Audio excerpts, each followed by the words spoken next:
সেই করিডোর নিয়ে ধরেন আমাদের রাষ্ট্রের মধ্যেই দ্বিধা বিভক্তি আছে, রাষ্ট্র মানে সরকারের মধ্যেই দ্বিধা বিভক্তি আছে, রাষ্ট্রের মধ্যেও আছে। প্রধান বিরোধী দল দলের মহাসচিব মির্জা ফখরুল ইসলাম আলমগীর তো বলেই ফেলেছেন যে তিনি সরাসরি বলছেন, একেবারে সরাসরি বলছেন, আমরা আরেকটা গাজায় পরিণত হতে চাই না, এখানে এসে কেউ গোলমাল করুক এটা চাই না, রোহিঙ্গা একটা সমস্যা, করিডোর দিয়ে সমস্যা সৃষ্টি হোক চাই না, আলোচনা করা দরকার ছিল। হ্যাঁ, এটা এটা হলো ওনার সরাসরি বক্তব্য। তার মানে আপনি একটা দলের আলোচনা করার দরকার ছিল, এত গুরুত্বপূর্ণ উনি বলছে আলোচনা করার দরকার ছিল, এটা তো এমনি এমনি হওয়ার কথা। আর ওর বিএনপি একটা প্রধান রাজনৈতিক দল, যে দলটার সাথে তো মিনিমাম আলোচনা করা প্রয়োজন ছিল, যার সাথে একটা মানে ইভেন আমি মনে করি যদি এই নীতিগত সিদ্ধান্ত নেওয়ার আগে, ঘোষণা করার আগে একবার একবার তো হ্যালো বলা যেত, সেটাও করা হয়নি। জিনিসটা আসলে মানে কতটা গুরুতর সেটা একটা পলিটিক্যাল পার্টির স্ট্যান্ডের দিকে আপনি যদি তাকান তাহলে আপনি বুঝছেন। এখন এখানে আওয়ামী লীগ তো একদিন এটা দেয় নাই, তো আওয়ামী লীগের অবস্থান কিন্তু বিএনপির চাইতেও কঠোর। তো বিএনপিও মানে এর চাইতে কঠোর কথা আর কি বলতে পারে, এর চাইতে কঠোর কথা তাদের বলার কিছু না। প্রত্যেকটা জিনিস মির্জা ফখরুল ইসলাম বলে দিয়েছেন যে এখানে কি কি হইতে পারে। তো এই জিনিসটা সরকারের, শেখ হাসিনা যে বলতেন আসলে কেউ অত গুরুত্ব দিয়ে দেখতাম না জিনিসটা, শেখ হাসিনা অনেকদিন ধরে বলছিলেন বিষয়টাকে। হ্যাঁ উনি তো মানে একদম প্রেস কনফারেন্সের মধ্যে বলে ফেলছেন, একজন সাদা চামড়া আমাকে সেই প্রস্তাব দিয়েছে, যদি আমি এটা করি তাইলে আমাকে আরো থাকতে দেবে, আমাকে আমি যদি এটা, আমি তো মুজিব কন্যা, আমি এটা হতে দেব না, আমি এটা করব না। হ্যাঁ, তো উনি এটা করবেন না এবং উনি এটা কেয়ার করেন না, এইভাবে উনি বলছেন। সেই কেয়ার না করার ফলশ্রুতিতে তার কিছুদিনের মধ্যে, কিছুদিন কি কয়েক মাসের মধ্যেই তো তাকে হটানো হলো। তার পরপরই এই করিডোরের এই ইয়েটা, আইডিয়াটা ফ্লোট করা হলো। প্রথম করিডোরের আইডিয়া ফ্লোট করা হলো যে কি বলা হলো, রাখাইনে নাকি দুর্ভিক্ষ, ঠিক আছে, রাখাইনে দুর্ভিক্ষ চলতেছে, মানুষ না খেয়ে মারা যাবে, এবং জাতিসংঘ অল অফ এ সাডেন এসে বললো যে রাখাইনে দুর্ভিক্ষ পরিস্থিতি চলতেছে, সেখানে মানুষ না খেয়ে পারে, মানবিক করিডোর দরকার। এটা কিন্তু ব্যাক ইন অক্টোবর নভেম্বরে কিন্তু এই আইডিয়া গুলো ফ্লোট করা হয়। দুর্ভিক্ষ অবস্থা চলছে, আমরা মানবিক রাষ্ট্র, আমরা মানবিক সহায়তা দেওয়ার জন্য আমরা এটা করতে পারি, নিজে থেকেই উনি বলছেন। কিন্তু জাতিসংঘের ওই ইয়েটা কিন্তু মিডিয়ার মধ্যে ছিল, ওইভাবে সরাসরি একেবারে যে জাতিসংঘ প্রস্তাব করেছে এরকম বিষয়টা ছিল, মিডিয়ার মধ্যে ছিল, বা মাঝখানে একটা এক্সপেরিমেন্টও করা হয়েছে। সবকিছু করার পরেই উনি এই আইডিয়াটা ফ্লোট করে বসেন ঢাকা ইউনিভার্সিটিতে একটা আলোচনা সভা। সেখানে আরেকজন কিন্তু এখানে তিনি তার পক্ষের একজন ব্যক্তি পেয়েছিলেন, সেটা হলো সাবেক PSO lieutenant general Mahfuzur Rahman, যদি রিটায়ার্ড। উনিও ওখানে আলোচনায় কিন্তু বলছেন যে মায়ানমারের সাথে আমাদের সুসম্পর্ক করা দরকার, আমাদের ব্যবসা বাণিজ্য বাড়ানো দরকার, আমাদের এই দরকার সেই দরকার, আমাদের এই জন্য মায়ানমারের সাথে সম্পর্ক বাড়ানোর জন্য আমাদের করিডোর দরকার। আরাকান আর্মির কোনো প্রসঙ্গ ওখানে টানা হয় না, অবশ্য আরাকান আর্মি তখন অলরেডি মংডু টগলু এসব এলাকা দখল করে ফেলে, তখন উনি এই আইডিয়াটাকে সাপোর্ট করে বসেন। সেই আলোচনা এই তো বিভিন্ন মিডিয়াতে আলোচনা হতে থাকে। এক পর্যায়ে তো মার্চে সরাসরি ইয়া থেকে ওই যে একটা অর্গানাইজেশন, আপনারা জানেন কিনা, মায়ানমার, বাংলাদেশ এবং থাইল্যান্ড নিয়ে কাজ করে, 45 রাইটস নামে একটা, এরা রোহিঙ্গাদের নিয়ে, এবং বাংলাদেশ, মায়ানমার এবং থাইল্যান্ড নিয়ে কাজ করে। তারা প্রথম একটা প্রেস রিলিজ দিয়ে এই প্রসঙ্গটা সামনে আনলো এবং প্রস্তাবের মতো করে, একদম প্রস্তাবের মতো করে আনলো যে আরাকানের সাথে যোগাযোগের জন্য একটা করিডোর অবশ্যই দরকার। এবং তারা সেখানে আরো বলল বাংলাদেশ ও আরাকান আর্মি এই মানবিক করিডোর জন্য আলোচনা করা উচিত, নিজেদের মধ্যে পরামর্শ তারা আলোচনা করা উচিত, এই এই প্রস্তাব দিয়ে বসলো। সেই সময় কিন্তু আপনার মনে আছে আমাদের পররাষ্ট্র উপদেষ্টা তার মাঝামাঝি ধরেন এই মার্চের পরপরই উনি প্রথম ফ্লোট করলেন যে ইয়েতে আরাকানে তো কোনো ইয়ে নাই কিনা, সরকার বলে কিছু নাই, একটা একটা ফোর্স আছে, যে ফোর্সটা আরাকান দখল করে আছে, রাখাইন দখল করে আছে, একটা ফোর্স আছে যেটা নন গভর্নমেন্টাল। উনি এমন ভাবে বলছেন যেটা এটার কোনো দেশ নাই, এটার কোনো ইয়ে নাই, স্বীকৃতি নাই, কোনো কিছু নাই, এরকম একটা শক্তি দখল আছে, সুতরাং তাদের সাথে তো আমাদের কিছু একটা যোগাযোগ। উনি মিনমিনে বলে একটু করলেন, এরকম করতে করতে আপনি দেখেন আসলেন গুতেরেস। কালকে আবার বলছেন সীমান্ত নিয়ন্ত্রণের বাইরে চলে গেছে। হ্যাঁ, ওই তো আমি ওই ক্রনোলজিক্যালি কেমনি জিনিসটা বাংলাদেশের ঘাড়ে চাপলো আপনি দেখেন। এর পরপরই আসলেন হলো গুতেরেস। গুতেরেস আসলে তো সরাসরি প্রস্তাব, এবং গুতেরেস গেলেন, উনি বাংলা জয় করলেন, কক্সবাজার জয় করলেন, নামাজ রাখলেন, রোজা রাখলেন, দোয়া করলেন, এবং ইউনূস সাহেব ওখানে আহ, ইয়ে ভাষায়, চাটগাঁয়া ভাষায় বক্তৃতা দেন মোটামুটি।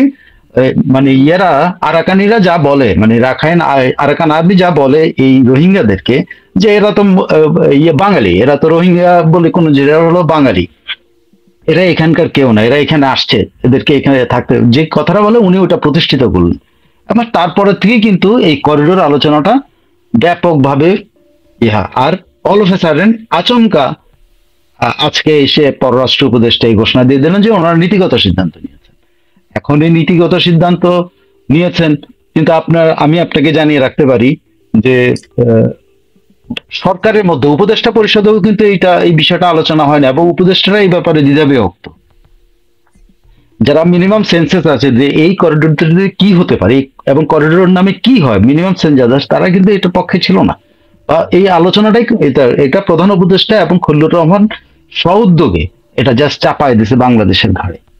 এবং পররাষ্ট্র উপদেষ্টা উনি যেহেতু পররাষ্ট্র বিষয়, উনি এসে এই ইয়েটা, কিন্তু উনি একটা রিয়েল কথা বলে ফেলছেন কিন্তু, যেটা আপনি বললেন যে সীমান্ত এখন আর দেশহীন শক্তির দখলে এখন বাংলাদেশ মায়ানমার যে সীমান্তের কথা উনি বলছেন, উনি কিন্তু সত্য কথা একটু বলে দিয়েছেন, কিন্তু ওনার ঘাড়ে চেপে কিন্তু জিনিসটা ঘোষণায় আসলো। যাই হোক, এখন কিন্তু আপনি নিশ্চিত থাকেন যে এই জিনিসটা খুব সহজে যাবে না।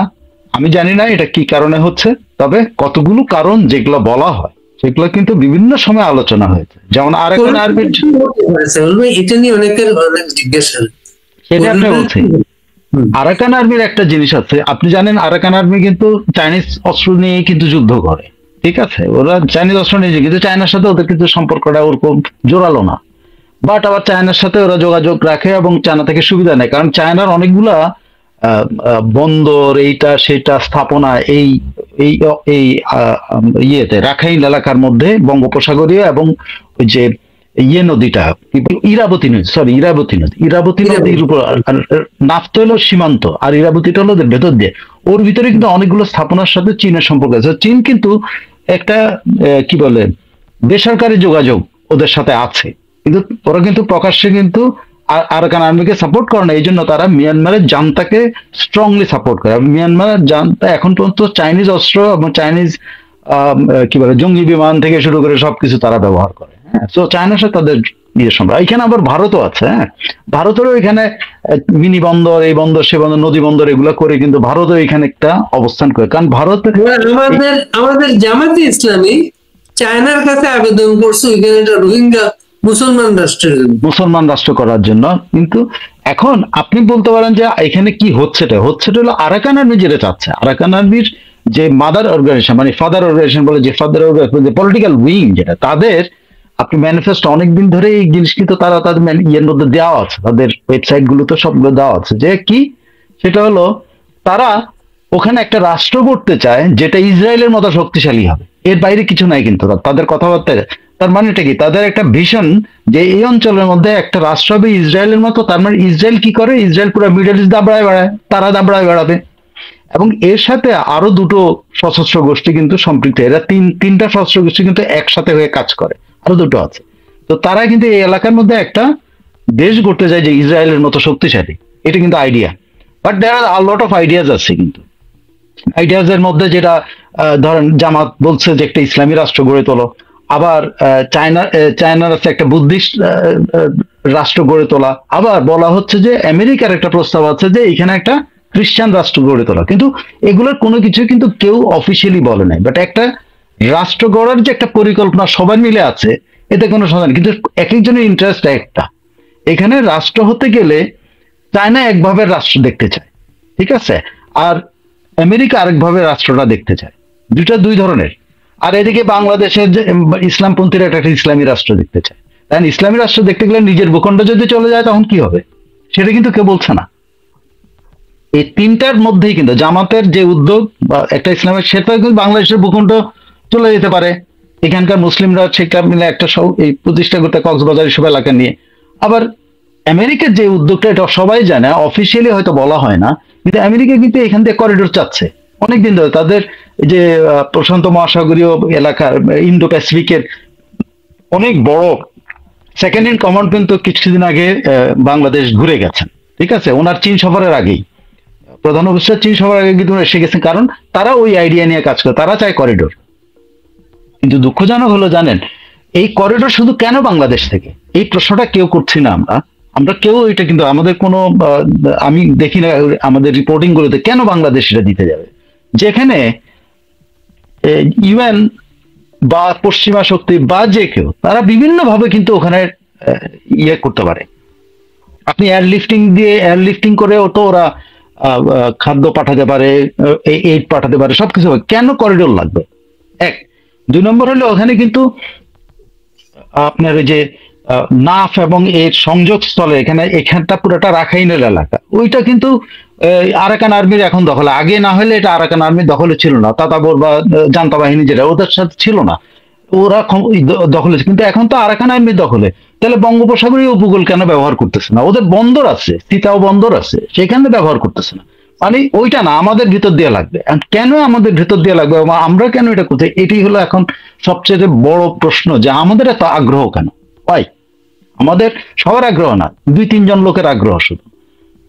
প্রথমত আমাদের আগ্রহ নিয়ে কথা আছে, আবার আমেরিকা বা পশ্চিমারা কেন শুধুমাত্র বাংলাদেশ দিয়ে নিতে চায়? কেউ আবার বলে চীনও যেহেতু এটা ইন্টারেস্টেড, চীনের ভিতর দিয়ে কেন দেয় না?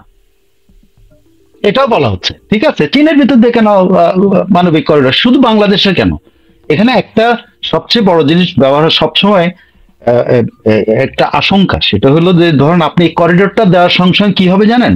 আরো বড় ইনফ্লাক্স হবে, কারণ নিরাপদ করিডোর। তখন তখন বলা হবে জাতিসংঘ নিয়ন্ত্রণ করতেছ, একটা ইনফ্লাক্স হওয়ার সম্ভাবনা। আমার যেটা সন্দেহ, যে আর একটা বড় ধরনের মানে ওয়েভ আসতেছে, রোহিঙ্গা রিফিউজিদের একটা ওয়েভ আসছে, যেটা আর ঠেকাইতে পারবে না বাংলাদেশ, কারণ এটা তো মানবিক করিডোর দিয়ে দিচ্ছে জাতিসংঘে।